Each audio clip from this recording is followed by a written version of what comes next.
मित्रों नमः शिवाय।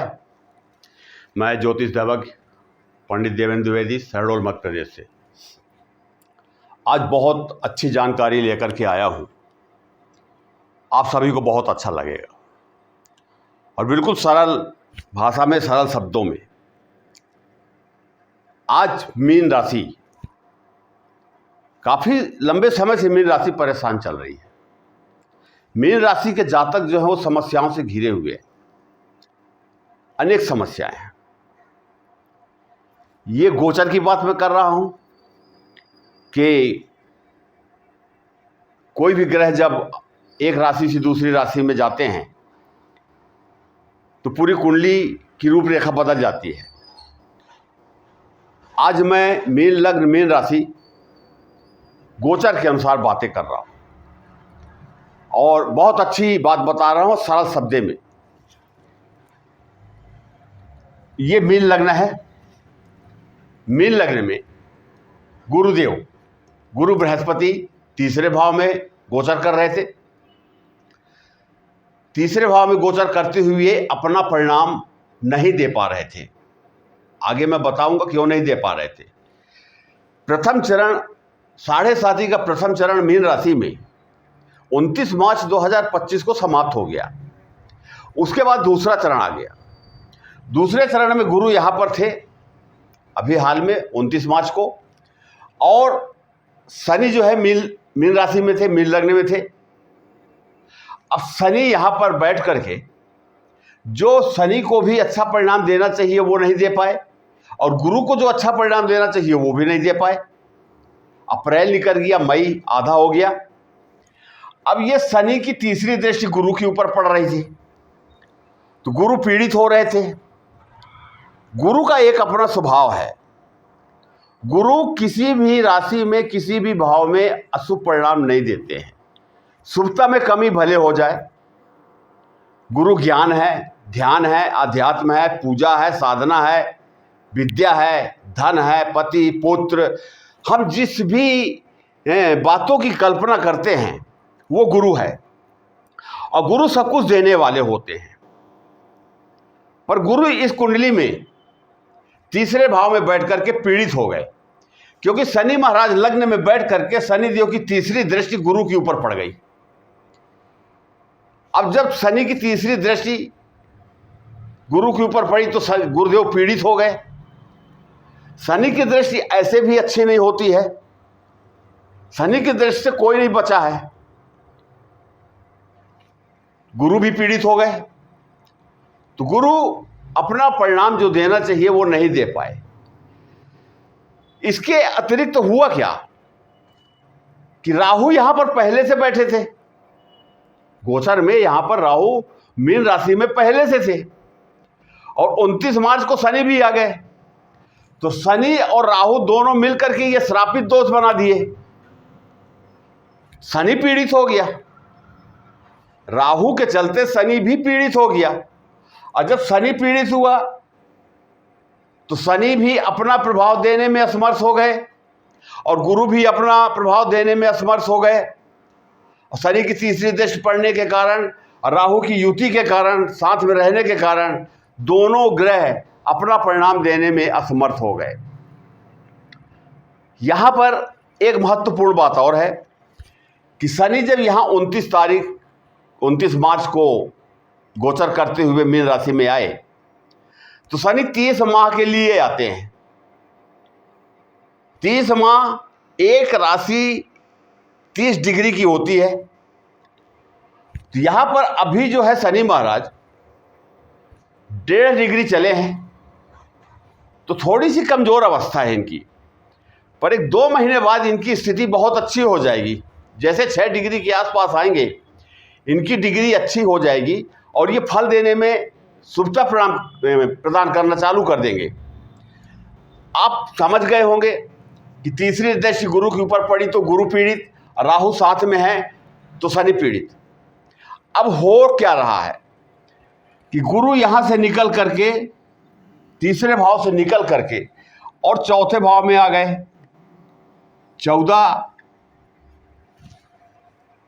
मई 2025 रात्रि में गुरु यहाँ से वृषभ राशि से गोचर करते हुए मिथुन राशि में आ गए और केंद्र के भाव में आ गए। महत्वपूर्ण बात, अब केंद्र में जब गुरु आ गए तो ये सुख का भाव है, माता का भाव है, वाहन, मकान, जमीन, हम जो भी हमारी इच्छाएं हैं उसका भाव है। तो गुरु यहाँ पर आ गए, और जब गुरु यहाँ पर आ गए तो शनि की तीसरी दृष्टि से ये मुक्त हो गए। अब गुरु स्वतंत्र हो गए और चौथे भाव में बैठ करके गुरु वही करेंगे जो चौथे भाव का फल प्राप्त होता है लोगों को। जो लोग जमीन खरीदना चाहते थे वो जमीन खरीद पाएंगे, मकान बनाना चाहते थे मकान बना पाएंगे, वाहन खरीदना चाहते हैं वाहन खरीद पाएंगे, किसी प्रकार का कोई कर्ज रहा होगा कर्ज से मुक्ति मिलेगी, माता का स्वास्थ्य अच्छा रहेगा, और अनेक प्रकार की इच्छाएं जो हैं वो गुरुदेव यहाँ पर चौथे भाव में मिथुन राशि में बैठ करके और पूरा करेंगे। अब गुरु की दृष्टि देखिए कहाँ कहाँ जा रही है।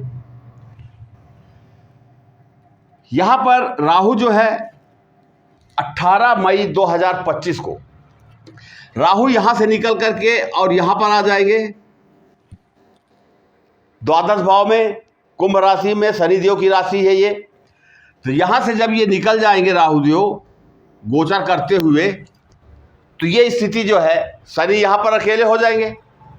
तो शनि भी स्वतंत्र हो गए और गुरु भी स्वतंत्र हो गए, और लग्न में शनि बैठे हैं तो ये भी, अब गुरु की राशि में बैठे हुए हैं तो ये भी अच्छा परिणाम हुआ। अब यहां गुरु की 7वीं दृष्टि यहां पड़ रही है दसम भाव में। तो गुरु की कृपा से जिन जिन लोगों को नौकरी नहीं मिल रही थी नौकरी प्राप्त होगी, प्रमोशन होगा, व्यवसाय नहीं चल रहा था व्यवसाय अच्छा चलेगा। ये कर्म क्षेत्र है, ये कर्म क्षेत्र को ये बलि बना देंगे गुरु। और इनकी 5वीं दृष्टि यहां पर आ रही है, आयु मृत्यु, स्वास्थ्य अच्छा रहेगा, भाग दौड़ की जिंदगी रहेगी, लेकिन जितनी मेहनत होगी उसका फल भी प्राप्त होगा। अब यहां पर महत्वपूर्ण बात बता रहा हूं आपको, जो पूरी कुंडली का निचोड़ है। ये एकादश भाव, द्वादश भाव, 11 लिखा हुआ है कुंभ राशि, 7, 8, 9। अब 9वीं दृष्टि जो है गुरु की राहु के ऊपर पड़ रही है। 1 साल तक राहु के ऊपर गुरु की दृष्टि पड़ेगी, और 18 महीना राहु यहां पर रहेंगे। और जब 18 महीना यहां पर रहेंगे और गुरु की 9वीं दृष्टि पड़ेगी तो राहु उपद्रव नहीं मचा पाएगा, समस्याएं नहीं होंगी। कि राहु की अमृत दृष्टि से राहु शांत बैठा रहेगा। हाँ, 1 साल के बाद जब 6 महीना बचेगा उस समय थोड़ा सा उत्पात मचेगा, पर ये 1 साल, मई से लेकर के मई तक हम मान ले 1 साल, ये बहुत ही अच्छा होगा, क्योंकि शनि भी सपोर्ट कर रहे हैं, गुरु भी सपोर्ट कर रहे हैं, और राहु शांत हो जाएगा। अब दूसरी बात करता हूं, और ये बात आपको शायद YouTube में बहुत कम मिलेगी। यहां मैं बात कर रहा था आपसे जन्म कुंडली की और गोचर की। मित्रों, यह है अष्टक वर्ग की कुंडली। अष्टक वर्ग मतलब सूर्य, चंद्र, मंगल, बुध, गुरु, शुक्र, शनि, और लग्न को जोड़ लेते हैं तो 8। राहु और केतु को इसमें स्थान नहीं दिया गया है। ये 28 पॉइंट अगर हम जोड़ते हैं तो 337 337 बिंदु हमको प्राप्त होते हैं टोटल पूरे 12 भावों में। यहाँ पर थोड़ा सा समझाने का प्रयास करूँगा कि जैसे ग्रहों को हम जन्म कुंडली में देखते हैं, आप लोगों को मालूम है बगल में लिखा रहता है सूर्य इतनी डिग्री का, चंद्रमा इतनी डिग्री का, बृहस्पति इतनी डिग्री का। तो डिग्री के अनुसार हम देखते हैं कि 12 से 18 डिग्री का कोई ग्रह है तो वो पूर्ण बली है, 6 डिग्री तक है तो वो 25% शुभ या शुभ परिणाम देगा। ये तो कुंडली देखने के बाद पता चलता है कि वो ग्रह कहाँ पर बैठा है, किस भाव में है, वो अलग विषय है। पर यहाँ पर जब कोई भी ग्रह को जब हम देख लेते हैं कि कितना बली है, तो यहाँ पर ग्रह नहीं देखा जाता, यहाँ भाव देखा जाता है। बोलते हैं ना, प्रथम भाव, द्वितीय भाव, सप्तम भाव, नवम भाव, 11वां भाव, बोलते हैं ना। ये भाव, भाव का मतलब घर, कि वो ग्रह किस घर में बैठ रहा है और कितने बिंदु पर बैठ रहा है। इसको ऐसे समझे कि जैसे शनि यहां पर बैठे हैं लग्न में। एक उदाहरण के लिए मैं शनि को यहां पर बैठा देता हूं। इसमें कोई ग्रह नहीं होता है, ये आपको बता देता हूं। आपको समझाने के लिए मैंने शनि यहां पर बैठा दिया। अब शनि की 7.5 चल रही है। अब हम कैसे जाने कि शनि हमको शुभ परिणाम देगा या अशुभ परिणाम देगा? अगर यहां पर डिग्री अलग हो गई और यहां भाव बल 28 बिंदु से ज्यादा है, 30, 32, 35 कुछ भी है, 28 बिंदु से ज्यादा है अगर, तो बहुत अच्छी बात है। ये शनि महाराज 7.5 हो, चाहे ढैया हो, चाहे कुछ भी हो, क्योंकि शनि देव को यहां पर भाव बल प्राप्त हो गया। शनि कहाँ है कुंडली में, मतलब उससे नहीं है। गोचर में मीन राशि में लग्न में बैठ गए और अच्छे बिंदु लेकर के बैठ गए। माने एक किसी सामान्य व्यक्ति को या गरीब व्यक्ति को एक हवेली में बैठा दिया जाए, जहाँ सोफा लगा हो, बढ़िया डनलप का गद्दा है, एसी लगा हुआ है, खाने पीने की सभी चीज़ें उपलब्ध हैं, माने ऐसो आराम की ज़िंदगी है उस घर में। अगर किसी गरीब को वहाँ पर बैठा दिया जाए तो वो भी सुख की कल्पना करने लगता है, सुख भोगने लगता है। ठीक इसी प्रकार से शनि महाराज यहाँ पर बैठ करके अगर 28 बिंदु से ज़्यादा लेकर के बैठे हैं, तो ये मान के चलिए कि शनि की 7.5 हो, चाहे ढैया हो, चाहे कुछ भी हो, शनि आपका नुकसान नहीं करेंगे, बिल्कुल नहीं करेंगे। मैं 100% आपको बता रहा हूं। गारंटी और चैलेंज शब्द मैं नहीं उपयोग करता कभी, क्योंकि आध्यात्मिक चीजें हैं, ईश्वर की कृपा है। मैं तो सिर्फ पढ़ना सीखा हूं और पढ़ करके आपको बता देता हूं। लेकिन आप मेरी बातों का विश्वास करिए। यहां अगर 28 बिंदु से ज्यादा शनि है, तो किसी भी राशि का आदमी हो, कहीं भी हो, शनि अगर कहीं भी किसी भाव में 6, 8 और 12 को छोड़ करके आपकी जन्म कुंडली में, अष्टक वर्ग की कुंडली में, जन्म कुंडली में नहीं, अष्टक वर्ग की कुंडली में अगर शनि महाराज 28 प्लस बैठे हैं, 28 बिंदु से ज्यादा बैठे हैं, मैं आपको विश्वास दिलाता हूं शनि महाराज आपके निगेटिव नहीं हैं। पीपल में दीपक जलाओ, हनुमान मंदिर जाओ, ये करो, वो करो, दान करो, दुनिया की पंचायत। लोगों का दिमाग इसी में खराब है। लोग फोन करते हैं, महाराज मैं 41 शनिवार ये किया, 7 शनिवार ये किया, गरीब को दान किया। ठीक है भाई, दान आन पुण्य करो, करना चाहिए, लेकिन सही रास्ता तो पहले आप देखो। आपको जाना कहीं है, आप जा कहीं रहे हैं। आप मेरी बातों को, मैं बड़े आदर पूर्वक आपसे निवेदन पूर्वक कहना चाहूँगा कि मेरी बातों को आप समझने का प्रयास कीजिए। आप एस्ट्रो सॉफ्टवेयर जन्म कुंडली डालेंगे, आप ये अष्टक वर्ग की कुंडली आपकी निकल आएगी और आप उसमें देखिए कि शनि महाराज कितने बिंदु पर बैठे, किस भाव में बैठे हैं, ये छोड़ दीजिए। आप ये ध्यान रखना है 6, 8, 12 में बिंदु ज़्यादा नहीं होना चाहिए, ये अशुभ परिणाम देते हैं। इसी प्रकार गुरु का है, गुरु यहां पर बैठ गए हैं। अब जिनकी जन्म कुंडली में, अब ऐसा तो नहीं है कि सबकी कुंडली में गुरु यहां पर बैठे हैं, जिनकी जन्म कुंडली में गोचर में देखना है हमको, तो गुरु यहां मिथुन राशि में बैठे हैं।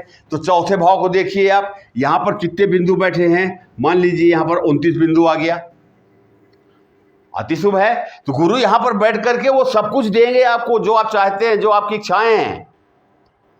सही दिशा पर चलिए। ये अष्टक वर्ग की कुंडली एक नहीं, सैकड़ों सैकड़ों कुंडलियां मैं देखा हूं, और 97-98%, 100% नहीं बोल रहा हूं, 97-98% बातें इसकी एकदम सच होती हैं, सिद्ध होती हैं, जन्म से लेकर के आखिरी समय तक। अष्टक वर्ग को जरूर देखिए आप, या जिस ज्योतिषी के पास जाते हैं उनसे बोलिए अष्टक वर्ग में हमारे बिंदु कितने आ रहे हैं। ग्रह हैं, अपना काम तो करेंगे, पर अब यहां अगर हमको पता चल जाए, इसके बाद अष्टक वर्ग के बाद भिन्नाष्टक आता है।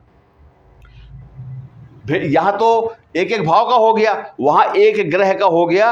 अगर वो भिन्नाष्टक में 4 बिंदु से ज़्यादा अंक लेकर के बैठे हैं तो वो शुभ परिणाम देंगे।